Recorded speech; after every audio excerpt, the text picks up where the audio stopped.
Hello, everybody. Dr. Rick Wallace. Let's see.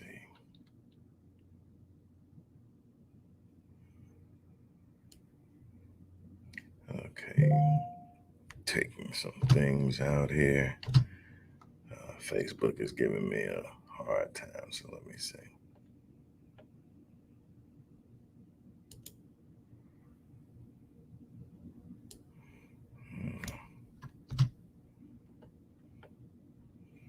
Okay, I did that one.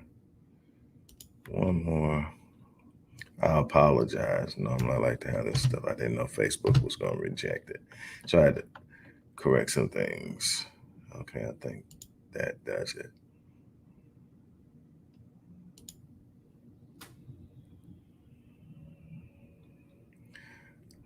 Okay.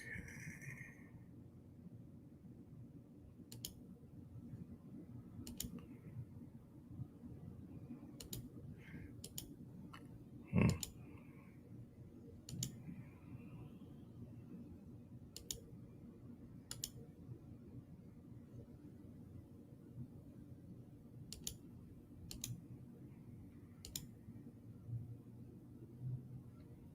And it's taking a little longer than I thought. I do apologize. Let me edit this one. Okay, here we go. And save. And launch. That should do it. Sometimes when you're streaming from multiple platforms, it gets a little crazy. I do want to apologize for that. For those who are actually watching it live, I do want to apologize for that. Look, not going to be long.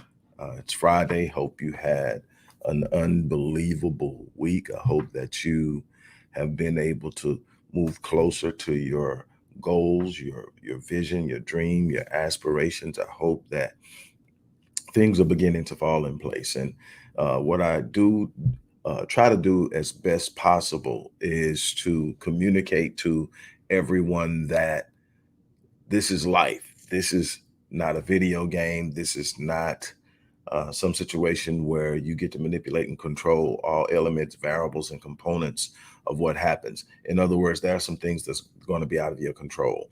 You are going to experience setbacks. You're going to experience some disappointments. You're going to experience frustrations at times. That's okay. That's par for the course. Your sole responsibility is to stay in the game. Your sole responsibility is to honor the designer by living at the level of your design. It is about applying yourself even when it doesn't seem like there are results, because what you understand, because you've done your homework, because you understand and you've evaluated your life and your past, is that you understand that even when you can't see it, if you're working the plan, if you work in the process, if you're not cheating the process, then you're producing results. It may take a while for the results to manifest themselves. Before I get any deeper, I want to remind everybody that right now we're in the middle of the One You Love event.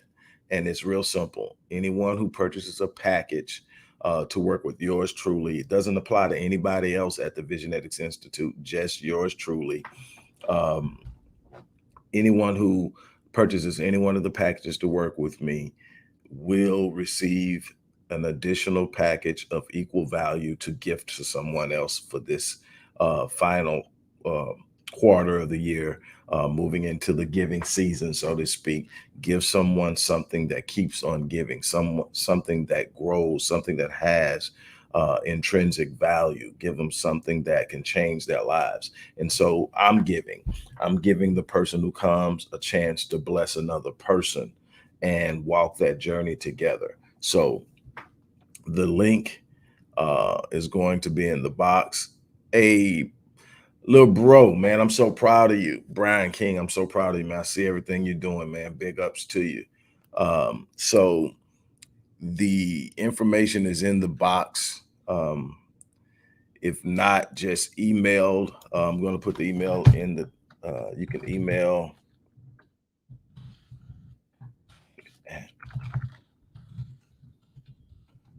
There it is. It should pop up in the chat on each one of these. You can email the organization at that, and you will get someone with the support team, and they will connect you.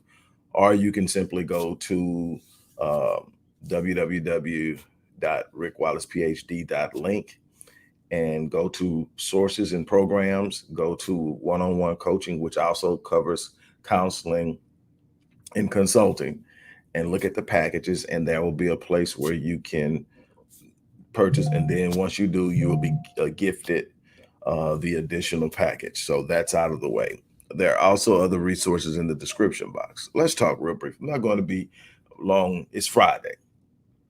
Now, some of you have had an unbelievable week. Some of you have had remarkable success. There are others of you who have struggled. There are others of you who are looking at the process and you can't see immediate results and you're frustrated. First thing you need to remember is this is not a sprint, it's a marathon. This is not a microwavable moment in your life. This is a result of practicing habits of behavior and habits of thought that produce the desired result. It is a consistency and application that will produce the results. There's no quick fix. There's no magic potion. There's no, I hit it one time and I ride the wave. There are going to be some great moments where you're going to take quantum leaps in this life. You're going to have a moment where you're going to be here and you're going to look up and miraculously you're going to end over that. But that comes from time in and time out, doing the small things over and over again, the small things that no one even knows you do, the small things that no one will ever pay attention to. No one's going to pat you on the back, but you got to do them. It's the time you wake up in the morning. It's what you do when you first wake up in the morning. It's the first thought you have when you wake up in the morning. It's how you deal with the things that no one even knows you're dealing with. Those little things that come up, those little thoughts that challenge you, those little thoughts that try to creep in and create doubt. It's all of the management of the small moments, the decisions you make on a daily basis, that's going to determine how well the outcome is. It's going to be, have you properly calibrated the direction you're traveling in? That's going to have the massive impact on whether or not you're going to be successful in doing the things you desire to do in this life. What is real simple. A bunch of you can't possibly hit the mark because you're not even sure where the mark is. You haven't sat down. You haven't created a vision for your life. You haven't created a destination, which is the ultimate pinnacle of your destiny. Where am I going to end up in this life? Where am I going to end up this year? Where am I going to end up this month? Where am I going to end up this week? You got to have something that you're aiming for. Why is that important? Because that's how you calibrate your direction. If what you want is east and you're traveling west, you're never going to find it. You're going to have to recalibrate your direction. And that's the beautiful thing about this. That's what I love about this life, is that I don't expect to be everywhere I'm supposed to be. I don't expect to always have it right. I don't expect to make perfect decisions each and every time. I don't waste my time with trying to be perfect in my decision making. I use my experience, I use my knowledge, and I make decisions. Most of the time, I do great jobs. Sometimes I hit a moment where it's just totally off, but a lot of times it could have been better. And it's all okay. Why? Because my decisions determine my direction. But the beautiful thing about direction, now your direction determines your destination. What the direction you're traveling in is ultimately determining your destination for the week, for the month, for the year, for the decade, for your life. So why if you're not making perfect decisions all the time and your decisions determine your direction, why is it still something to be excited about? It's because your direction is the one thing in this life that you can change immediately. Now, you may not see the results immediately, but you can literally say, you know what, I should be going that direction. Stop what you're doing, immediately change directions, immediately make decisions to do things differently, immediately make decisions to change. I did it this morning. With everything that I'm trying to do, all the things that I have on my desk, all the things that I'm trying to do to set everybody that I love up the way I want them to. And it's this big undergoing endeavor that I'm at the cusp of. But I look up and say, you know what? I can't consistently be where I want to be with my physical health. That means training, working out, all the things that's really at a high priority. And so I look and I say, is this going to get me where I want to be physically and mentally and emotionally? Business wise, ultimately, I'm going to grind that out. That's something that's just in me. I'm going to grind that out. You don't get to 24 books without grinding it out. You don't get to 40 plus companies without grinding it out. That side of things I'm going to figure out. Am I going to be healthy? Am I going to be, is it conducive to how I want to set things up financially? Because just because you make money don't mean you keep it. See, all these things have got to be things in your mind. So what happens? I sit down there and say, nope, this is when I'm going to work out. So I move workout from midday to the first thing I do in the morning. After morning meditation and prayer, to the gym. I changed that direction in 1 second. Sit down and say, now, starting tomorrow, this, period. Directions change. The results will take time to see, but they will produce results, because it's something that I see right now is going to produce the consistency I need to do what I want to do. And so it's done. And that is done constantly with me. Am I headed in the right direction? Here's the thing. You're constantly being knocked off track with life. You get a phone call and somebody says something. You lose your job. You lose a loved one. Somebody gets sick. Somebody has a life crisis. All of those things are going to knock you off your path a little bit, because it's a disruption. It's going to create an obstacle. Something's going to be in front of you. You got to move around it. It's about recalibrating. It's a cybernetic mentality. You know what cybernetics is? Cybernetics is the thing that works your thermostat in your home. You set your thermostat in your home, and there's a cybernetic mechanism that is measuring the temperature. Now, on smart thermostats, the newer stuff out there, you don't have to be there to turn it from cold to heat. You just set the temperature. Now, what happens is, if you set it for 75 and say it's hot outside, and you open up the windows, well, obviously, the heat's going to come in and the temperature is going to go up. But guess what? The AC is going to come on once it gets past 75. It's going to get on. You say, okay, it's at 75. It goes to 76. The AC comes on. The AC will stay on until it's able to get down. No matter what windows open, it's going to stay on, and it's going to work, and it's going to fight to keep that house at 75. Once it gets off, it same thing with autopilot on an airplane. An airplane, when it's on autopilot, it's constantly getting moved off course. What happens? Every few seconds or every minute, or however they have it set, it calibrates where it's supposed to be headed versus where it's at, and it readjusts and it puts it back on path. The wind shifts, all this stuff is constantly moving planes off. Planes recalibrate. That mechanism is called a cybernetic mechanism. Well, Dr. Maxwell Marx came up with this idea of Psycho-Cybernetics, the fact that our minds will literally recalibrate and redirect us in a certain path based on what we believe, based on how we see ourselves. Our mindset and our self-concept is our self-image is literally a cybernetic measurement. So when we see ourselves a certain way, if we don't deal with that, guess what happens?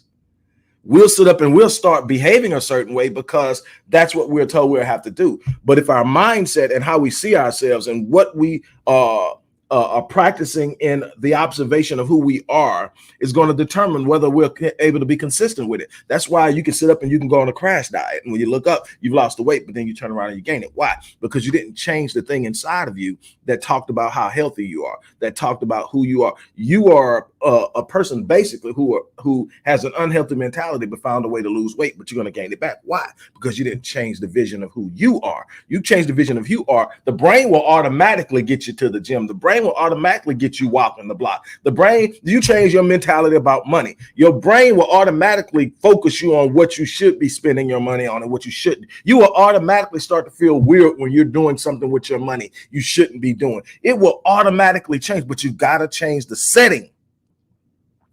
Because you'll change the behavior, but you're going to keep going back to what you were until you change who you are. And then when you change who you are, you start to behave who you are. You don't get what you want in life, you get who you become. You've got to get an understanding of that. But check this out. You got to wake up every day. You got to stop making excuses. I get so many excuses. I get people that contact me all the time. Doc, I want to work with you. I've watched 45 of your of your videos. I got 3 of your books, and I want to work with you, and I want to do this. And ultimately, when we sit down, what we find out is you want change, but you want to cheat the process. Or they'll sit down and say, I really want it. I say, okay, this is what's going on. And then I'll sit up and say, okay, I have XYZ, I'll give them what the price is. Ooh, man, I can't afford that. But you showed up to meet me either on Zoom or you showed up to meet me in person, and you got $1,200 shoes on. But you're talking about you need to change some things in your life. You got $1,200 shoes on. You got a $1,400, $1,500, $3,000 bag. And my thing is, do your thing, ride it out. You wearing a Breitling watch. You're doing your thing. But don't tell me you can't afford it. Tell me it's not a priority. And I'm good with that, because then we say, okay, because then my response is, when it becomes a priority, call me and we will get it done. Because until it's a priority, until you make it first, same thing with my workout. I can sit up all day and say, man, by the time I get to 4 o'clock, I'm exhausted. By the time I get to 4 o'clock, I'm exhausted, man. I everything in my mind wants to go to the gym. Everything in my mind, but then, but I'm just tired. I'm just tired. And what happens? You sit up and give yourself an excuse.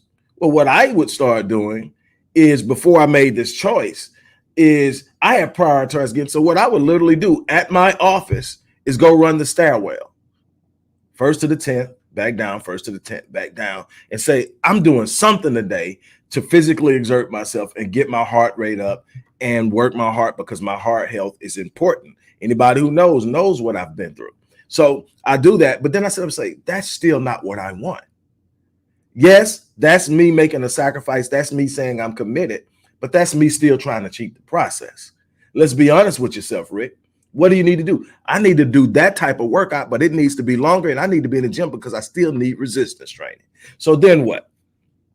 Are you going to prioritize it? How bad do you want it? How much does it mean to you? Is it really a real true priority to you? Or are you just talking?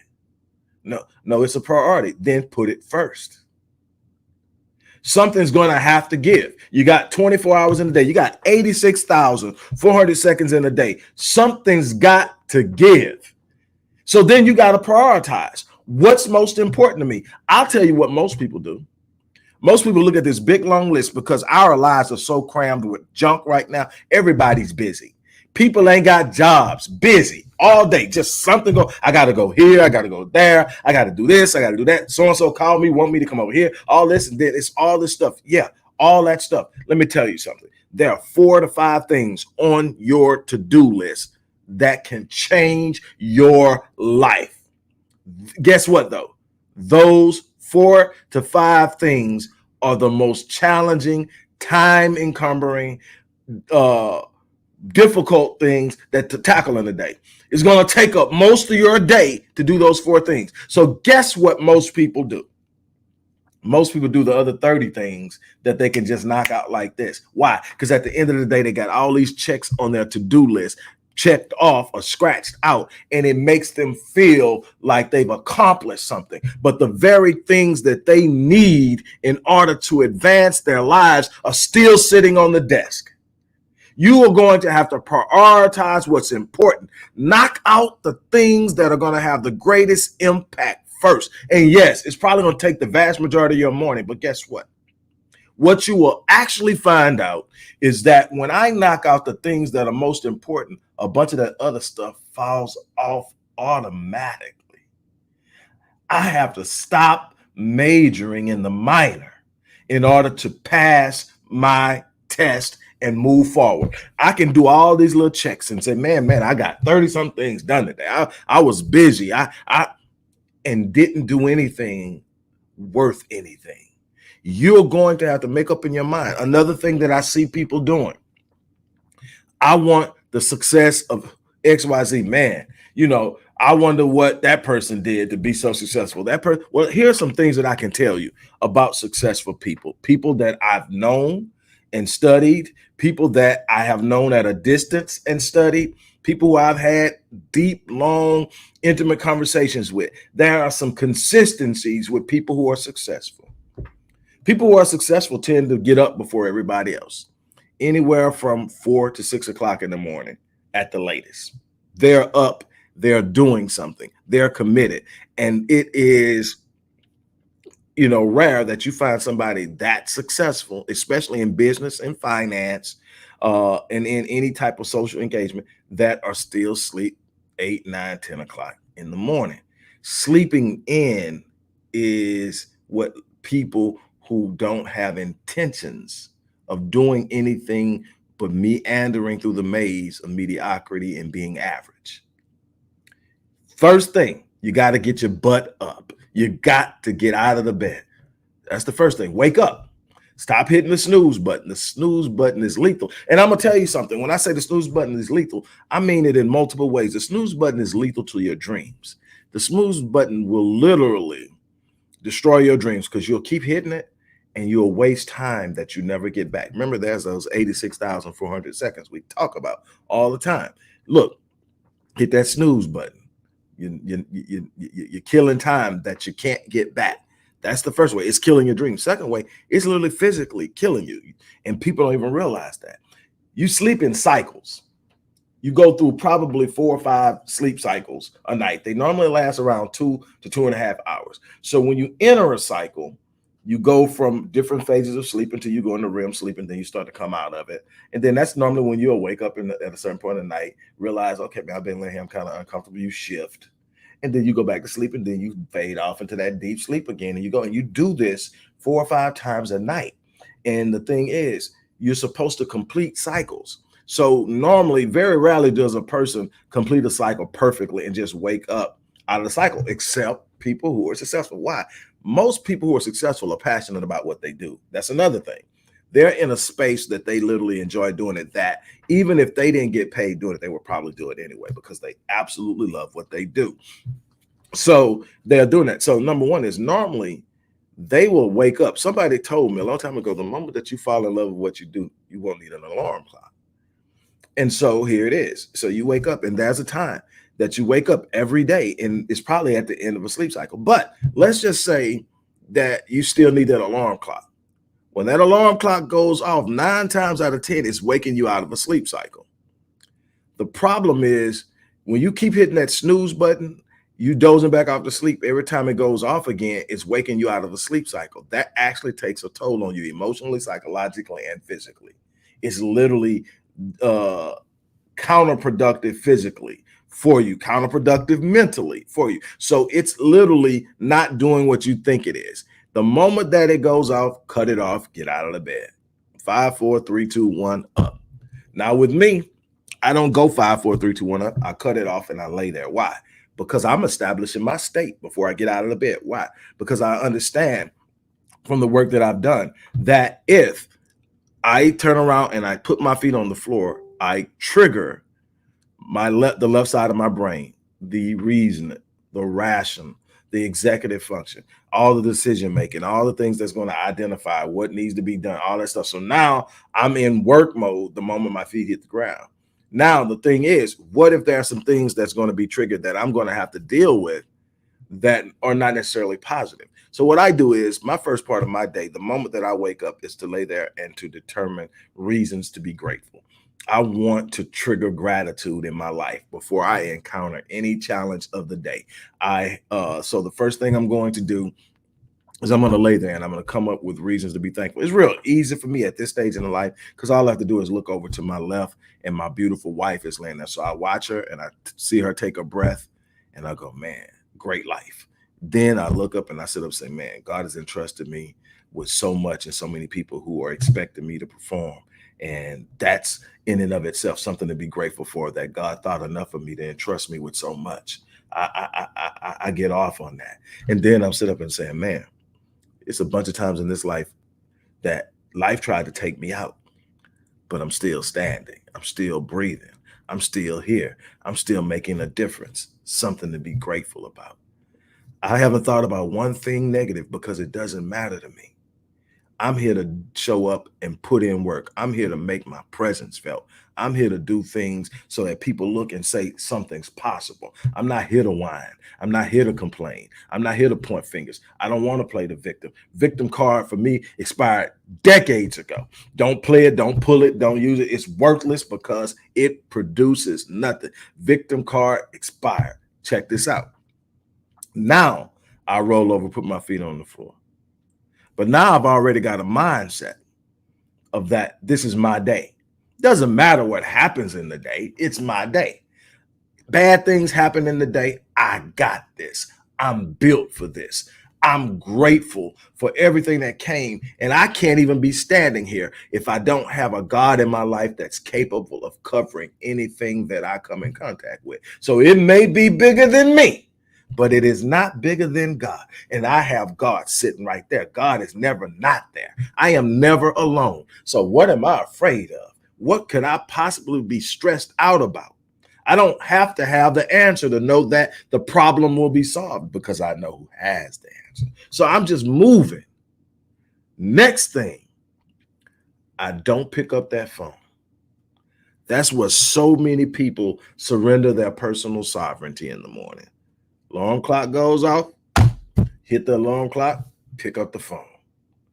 When you sit up and you pick up that phone, you surrender your personal sovereignty. What are you saying, Doc? What I'm saying is this. You don't know what's on that phone.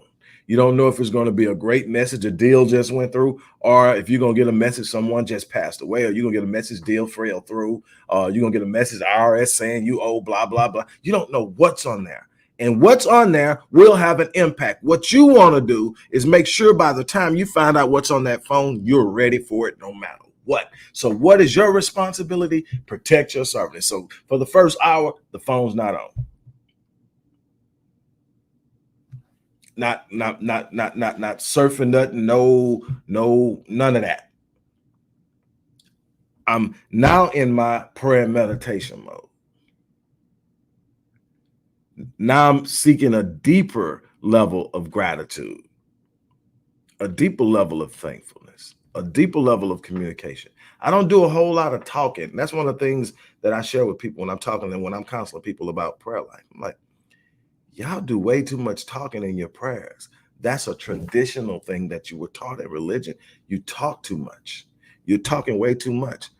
Prayer is about revelation. Most people don't get that. Prayer is about hearing from God more than hearing. What are you gonna look? What are you gonna tell God that God doesn't know? From my theology, God is omniscient, meaning God knows everything. Past, present, and future. God even knows all the what ifs. Those questions you ask, well, what if I would have did this instead of that? God knows the answer. What would have happened? That's how much God knows. So there's nothing I'm going to tell God that God doesn't know. So when I'm talking to God, it's not for the sake of making sure God is informed. It's just me venting. It's just me getting some stuff off my chest. And it's cool because you need somebody that you can counsel with. So it's good. Hey, look, I'm just having a real bad day. God knows. But it's still okay. But that can't be the bulk of the conversation. And what gratitude does is gratitude puts you in the proper state and energy and frequency and vibration to communicate with God, because God doesn't communicate audibly. God communicates through spirit. That's why in Romans chapter 8, it says that the Spirit of God testifies to my spirit that I am a part of the royal family of God. That the Spirit of God testifies to my. So it's the Spirit communicating with the Spirit. It's spirit on spirit. Problem is, your spirit can't be down in stress, anxiety, worry, frustration, all of those things that we tend to get caught up in this world, anger, envy, all of that stuff is down. If you measure it on a Hertz scale, it's down 200 hertz or less. But when you talk about raising your vibration and energy that can be measured, when you get to gratitude, you have a minimum of 500 hertz. You talk about love, 550, 60. But guess what? When you start talking about revelation, where you're learning new things, you're experiencing a new surge of knowledge and inspiration, 750 hertz and higher. This is that space where God is communicating. That's where you can hear from God. That's where you can literally have your best prayer life. Is when you sit up and you approach God with gratitude instead of pain. Now, I'm not saying you don't talk, because I talk to God all the time, especially if I get one of the moments where I'm about to get somebody to business. Like, God, you know better than I do what's about to happen here. Give me something to work with, because I'm about to touch him. I'm about to let him have it. I'm about to give it to him. And then it'll say, hey, what you going to get out of that? And then, but I'm able to get myself back to where I need to be. So I'm not saying we're perfect. But what I'm saying is you need to be at 500 or better most of the day. And when you find yourself falling below 500, you got to get back. I have a 90-second rule. My 90-second rule says, Rick, you're human. Don't put anything on yourself beyond your humanity, because you're setting yourself up for failure. So I say, Rick, you're human. What does that mean? Somebody's going to tick you off. Somebody's going to say something that doesn't make you feel too well. Something's going to happen in the day that's not going to go your way, and you're going to get perturbed. That's going to happen. It's called life. But instead of identifying with it, instead of immersing yourself in it, instead of allowing it to conquer your day, you got 90 seconds to experience it and come out of it. And that's it. I got 90 seconds to be mad, curse, whatever I'm going to do. Those of you know me know how I'm going to respond. And then in that 90 seconds, it's over. It's gone. Because what I did in that 90 seconds had absolutely nothing to do with what I'm going to do about it and how I'm going to come out of it. It wasn't a solution. It was a response. More importantly, it was really a reaction. And now it's time to take action. So now, after that 90 seconds, set it down. It's not about how I feel when I set it down, because if I acted on how I felt, I probably would hold on to it a lot longer, because I'm not done yet. But it's not that. It's a 90 seconds. You got to be disciplined. 90 seconds. Look, I'm going to look at it. I mean, literally, I'm like, okay, man, I got a minute and a half to deal with this crap. So what I'm going to do? And what I find is, long before I get to the 90 seconds, I'm already ready to put it down, because ain't nothing coming out of the emotion. So now I'm setting it down probably in 30 seconds, 45 seconds, 60 seconds. But I give myself 90 seconds just in case it's some real. Doesn't mean that my feelings aren't impact. Doesn't mean I don't have emotional moments. What it means is they can't dictate my day. You don't make your decisions out of your emotions. That's where a lot of people make mistakes. But no, see, what I'm telling you is, you got to come out of it. You got to take action. You got to move. You got to become what it is you want. You got to sit up and you got to make some decisions. You got to change directions. You got to look at your life and say, where I'm at right now is not where I want to be. Where I'm going is not where I want to be. Where I need to go needs to be that direction. I've got to change. I got to change the way I deal with my money. I got to change the way I talk to my wife or my husband. I got to change the way I talk and handle my kids. I got to change the way I spend my money. I got to find more ways to make money. I got to change my direction. Because if I change my direction, I simultaneously change my destination. But what you cannot have is excuses. Doc, I can't afford it. No, you don't want to make the sacrifices. Now, don't get me wrong. There's some people that literally are not in a place to afford what I offer. And I find them programs. I try to connect them to places. What I had to learn, though, is I had to learn to stop discounting myself so much, because it just creates so much problem. And I also found out, when you tend to give people breaks, they tend to be the most problematic people. I mean, it's a crazy dynamic, but it is. I mean, every problematic situation with somebody I gave a discount, the people who pay full price don't give me anywhere close to the hassles of the people that's sitting up negotiating and trying to beat down. So, but the thing is, there are people out there who can't. And I try to create little ways to work with people who don't, like, these little one-off programs where I get to work with you a couple of times and give you some insiders and really get to the core issue and give you some idea of what you need to do. And I think they have been very successful. But what I'm giving to the person that's paying me 10.5, that person is getting every bit of that and some. They're walking away with way more value than what they spent. And the idea of someone expecting to get that for $500, but then we'll go out and spend $5,000 on a purse. speaks a lot to self-image and a bunch of other things, but that's not why I'm here. What I am here to say is no excuses. And plus, Dr. Rick ain't for everybody. So, but you got to find something that you're willing to prioritize above everything else. You've got to find something that means enough to you to put in the work. You got to find something, as Eric Thomas will say, you got to find something that you want as bad as you want to breathe. If you don't want it that bad, you're not going to finish it. But see, that ain't too much you're going to want more than you want to breathe. When you want, until you've had air restricted, you can't understand this. Until you've been underwater longer than you want to be and you're struggling to get back to the surface and when you get there, you're gasping for air, you don't know what it means. Or some people who may have had COVID over the last few years or have some other respiratory illness, and you know how hard it is to breathe. Until you've had a situation like that, you can't understand what is being said here. It's a situation where you are put in a situation where you can't get air like you want it. Or if you've ever ran a track meet or played football in Denver, again, trust me, you get it. What happens? Not a lot of oxygen in the air. Air is thin at high elevations, and you start exerting yourself, and your body's trying to get enough oxygen, but it's not acclimated to that altitude, and you're struggling to breathe. You know what I'm talking about. But guess what? How you feel at that moment when you're trying to get that air and you can't get it, that's how you got to feel about that thing you want that you can't have right now. You got to want it that bad. You got to want it as bad as you want to breathe. You got to want it that bad. You got to want it to where you're going to put a bunch of things aside to get it. Ain't nothing you're going to do when you can't breathe that's going to trump you trying to get that air. So that's your number one focus. It's going to have to be the same way when you talk about changing your life, about doing something different. You're going to have to commit. You're going to have to focus. You're going to have to fight. It's that simple. Too many people giving up. Too many people quitting. Too many people getting to a point where I've been trying it. Man, if you're in it, don't stop until you finish. Don't sit up and let life snatch you out of your moment. How many people quit right before the breakthrough? You guys who will follow me know me. Once I start, two options. Get it or die trying. Period. No other option.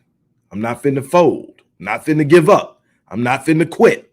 Not gonna turn around. No surrender. No retreat. I am going to finish or I'm gonna die trying. Either way, they're gonna have to say he came hard. There won't be any wimpy narrations about the life I lived. I had to grow up quick. I had to learn, but I learned from some of the best. And what I'm trying to do is give something to you. You need to be living at the level of your design, and I'm done. You need to be living at the level of your design. What does that mean? You were designed for greatness. God didn't design not one person for mediocrity.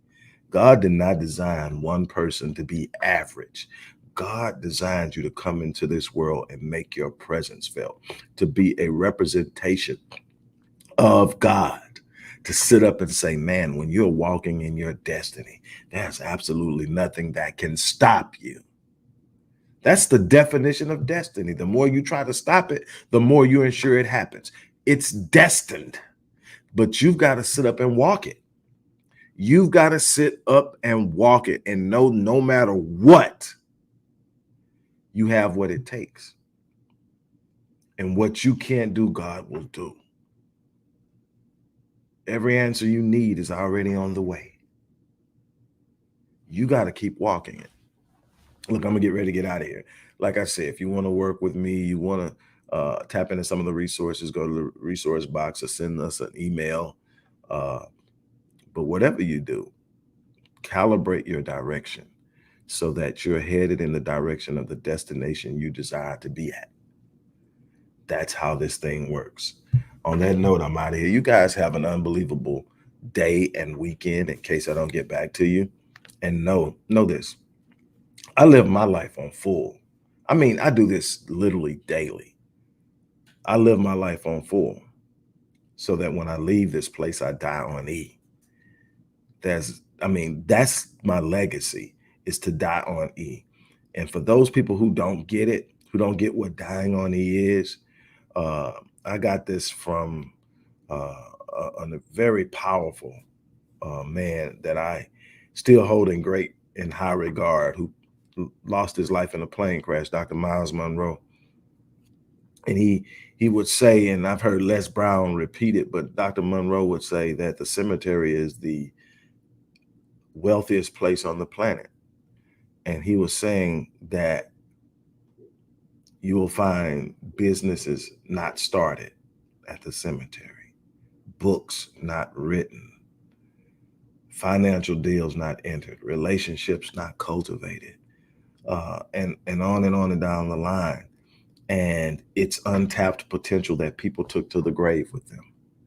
It's worth so much, but it was never engaged. It was never taken on. It was never completed because they took the easy route. They snuck into the corner of comfort. They did not push themselves to the point of optimizing the potential that God had planted in them by way of gifting. And that is a sad thing. So live your life on full and die on E. And the world will know who you were long after you're gone. On that note, I'm out of here. You guys have an unbelievable weekend. I'm out.